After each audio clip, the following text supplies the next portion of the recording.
আজ বাইরে এই বৃষ্টির ওয়েদারে মটন খাওয়ার খুব ক্রেভিং হচ্ছিল, তাই জন্য ঝটপট করে নিয়ে চলে এসেছি মটন। আজকে বাড়িতে হবে মটন কষা, আর সঙ্গে সাদা ভাতই খাবো নর্মাল।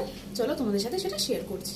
এখানে আছে মটনটাকে ভালো করে ধুয়ে নিয়েছি, আর এখানে আলু, পেঁয়াজ, আদা, রসুন, টমেটো সব কেটে রেখে দিয়েছি। মটনটাকে এবার প্রেসারে দেবো।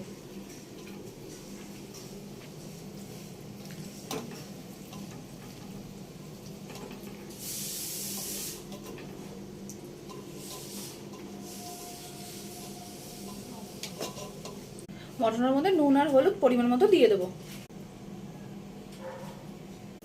মটনটা প্রেসারে সিদ্ধ হতে দিয়ে দিলাম।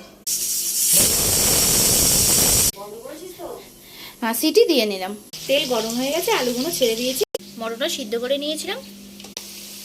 কি কি আছে বলো? আদা, রসুন, হ্যাঁ, জিরে গুঁড়ো, ধনিয়া গুঁড়ো, পেঁপেটা